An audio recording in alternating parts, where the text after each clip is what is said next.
सर्वात महत्त्वाचं असं आहे, की मी महाराष्ट्र शासनाचा कुठे अधिकृत नोंदणीकृत ठेकेदार नाही आहे. पहिली गोष्ट मी इंजिनिअर आहे, बरोबर. माझी जी काही कंपनी होती ती बाहेरच्या राज्यांमध्ये काम करते. इथे मी अधिकृत कुठेही काम घेत नाही. दुसरा विषय असा, की मी राजकीय जीवनामध्ये राजकीय आणि सामाजिक जीवनात काम करत असताना मी कुठलेही कॉन्ट्रॅक्ट मी स्वतः घेत नाही आहे. जे काही घेत असेल ती माझे पुतणे काम करत असतील किंवा कोणी काम करत असेल. परंतु हा जो अधिकृत आमदाराचा एक एजंट वाळे, तिथं लोकांमध्ये जाऊन मी त्या गटामध्ये 10 वर्ष प्रतिनिधित्व केलंय. 5 वर्ष म्हणजे जवळजवळ 15 वर्षापासून मी सातत्याने त्या गटात काम करतोय. आणि ज्या पद्धतीनं तो बोलतोय, ज्या पद्धतीनं त्याची जी भाषा आहे, अजून तो ग्रामपंचायत सदस्य सुद्धा झालेला नसेल, परंतु तो वसुली एजंट आहे. काय आहे? आणि मग हा वसुली एजंटला हे डॉक्टर किरण लामटेंनी जे अधिकार दिले, गावागावामध्ये जायचं, विष पेरायचं, तिथे काहीतरी चुकीचं मिसगायडिंग करायचं, आणि तो आता काय निवडणूक लढणार आहे का, तो तुमच्याकडे येणार आहे का, असं तुम्ही बघताय. राजकीय आणि सामाजिक क्षेत्रात काम करताना आपण पद मिळवा अगर नाही मिळवा, आपण काम करतोय. दुसरी गोष्ट अशी की त्यांनी जो उल्लेख केलाय की बाजीरावांनी काम घेतलंय, याचा आता मी कायदेशीर त्याच्यावर गुन्हा दाखल करणार आहे. याचं कारण असं, माझी कुठली कंपनी नाही. दुसरी गोष्ट अशी का माझा कुठलाही माणूस तिथे ठेकेदार म्हणून काम करत नाही.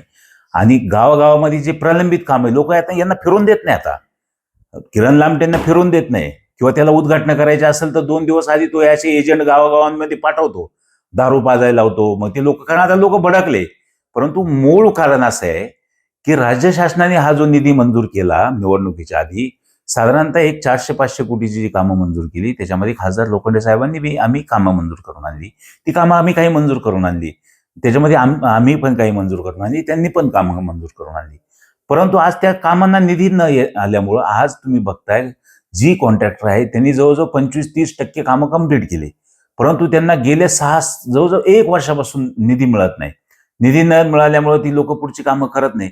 मग त्यांना उत्तर आमदारांनी द्यायचं की राज्य शासनाचे प्रतिनिधी ते ना, लोकांचे प्रतिनिधी ते, राज्य शासनाचे प्रतिनिधी ते. त्यांना निधी मिळत नसेल त्याच्यामध्ये मार्ग काढणे, नसेल मिळत तर त्या गावापुढे जाऊन त्या लोकांची तीच मागणी का आमच्या पुढे येऊन तुम्ही काय ते सांगितलं पाहिजे, विनंती केली पाहिजे. आणि लोकांची माफी मागायला आमदाराला काय एवढी लाज वाटते? जर चुक असेल तर जाऊन माफी मागायची. पण पहिली गोष्ट, यांची जी उर्मट भूमिका आहे, मी ऐकणार नाही, मी करणार नाही, आणि मग हे असे माकडछाप लोक गावामध्ये पाठवून आमच्या नावाने बदनामी करायची, म्हणजे आम्ही कामं घेतली म्हणून बदनामी करायची, लोक आमच्यावरती सोडायचे. मी उद्या 2 दिवसात मी त्या गावामध्ये जाणार आहे, काय समस्या आहे ती बघणार आहे. आणि पहिलं, आता ही जी व्हिडिओ आली, वाळे हा जो काही त्यांचा एजंट आहे, एजंटगिरी करतो तो पैसे गोळा करायला ठेवलाय आमदारांनी. आणि त्याने आमदारांनी जर आवरलं नाही ना, त्याला आमदारांनी जर आवरलं नाही तर त्याला चौकामध्ये त्याला चोप देऊ सगळेजण मिळून. हे असे चिनपाट छाप माणसं आमचं जर गावागावात बदनामी करणार असेल ना, हे वाळे काळे सगळे धरून आहे ना, गुंडाळून ठेवू आम्ही सगळे. ते आमदारांना मी आपल्या प्रसार माध्यमाच्या यांनी सांगतोय, आपल्या माध्यमातून सांगतोय, हे आवर कुत्रे. हे कुत्रे जर आवरणार नसेल तर आम्ही त्यांना आवरू, जे असेल ते येऊन आवरू. त्याच्यामुळं पहिलं आता आम्हाला जे करायचं ते आम्ही करतो, त्याला पहिलं कायदेशीर त्याला कोर्टात खेचतो आम्ही. बदनामी करायचं थांबवा. आपल्याला नाचता येत नाही अंगणवाकडं, आपण राज्य शासनामध्ये पुरेसा पाठपुरावा करा. ज्या कामांना निधी नाही, जे कामं प्रलंबित आहे, ती कामं एकेरी नाही ना, ठेकेदार लोक किंवा कॉन्ट्रॅक्टर लोक काय फाशी घेशील का? मग यांच्या जाचाला कंटाळून आज कॉन्ट्रॅक्टर लोक सारखे आढावे घेतो. याचा आढावा झाला का वाळेचा आढावा, वाळेचा झाला का काळेचा आढावा. या आढावे घेण्यापेक्षा तुम्ही, आणि अधिकृत आमदारच सगळ्या कॉन्ट्रॅक्टरांचा पार्टनर आहे. जेवढे पैसे कॉन्ट्रॅक्टरला भेटतात तेवढेच आमदाराला भेटतात, हे अधिकृत आहे. त्याच्यामुळं या असे बावळट छाप लोक आमच्यावर जर सोडणार असेल आमदार, तर आम्ही गप्प आहे. 6 महिन्यापासून गप्प आहे. आपल्या प्रसारमाध्यमाच्या यांनी सांगतोय त्यांना, तुम्ही जरा सुधरून लोक ठेवा. आपले जे कार्यकर्ते किंवा जे एजंट ठेवले त्यांना जर थोड्याशा गाईडलाईननी त्यांना शिकवा, मार्केटमध्ये कोणाशी काय बोलायचं, कोणाचा काय उल्लेख करायचा. अन्यथा आम्हाला त्यांना काय फटके द्यायचे ते आम्ही देऊ. साहेब, खरं तर समशेरपूर गटातून 2 वेळा तुम्ही निवडून गेला, 10 वर्ष प्रतिनिधित्व केलं. एक माणूस तुमच्याबद्दल एकेरी शब्दाचा वापर करतो. काय वाटतं? आता तो वाळे जो आहे ना, तो वाळेचा उगम तो पिचड साहेबांनी आणला होता वेल्डिंग करायला ह्या तालुक्यात.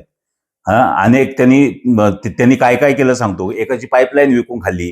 त्या पट्टा किल्ल्याला जे स्टील आणलं होतं ते विकून खाल्लं. तिकडे घाटघरला जे रेलिंग करायचे होते ते सगळे वेल्डिंगचे होते. ही सगळी कामं असे त्याच्यावर अनेक गुन्हे दाखल. त्यांनी फॉरेस्टचे गुन्हे दाखल, अनेक गुन्हे दाखल त्याच्यावरती. आणि तो माणूस तिथं आता कसं आहे, आमदारांना ज्यावेळेस खालच्या लेवलला काम करायचं असतं ना, या असे चिनपाट छाप माणसं ठेवल्याशिवाय वसुल्या होत नसतात. मग तो वसुली मॅन आहे, त्याच्यामुळे त्याच्यावरती बोलण्याचं काही हे नाही. परंतु तो जे लोकांमध्ये जाऊन ते व्हायरल करतोय, तो सगळीकडे फिरतोय आणि तो काय बोलतो, आम्हाला निवडून यायचं नाही म्हणून आम्ही गटात काम करायचं, आम्ही निवडणूक लढणार नाही म्हणून आम्ही गटात काम करणार नाही. अरे, बाजीराव दराडे यांचा जन्म समशेरपूरमध्ये झालेला आहे आणि ह्या तालुक्याचा भूमिपुत्र आहे. अनेक गोष्टींमध्ये, अनेक विषयांवरती पद असो अगर नसो, सरकारचा पैसा असो अगर नसो, जिथं गरज पडेल ना तिथं बाजीराव दराडेंनी केलं. तुम्ही काय केलंय? अरे, जेवढे सोशल वर्क आम्ही केले तेवढे तू दाखव, तू त्यांचे आमदारांचे.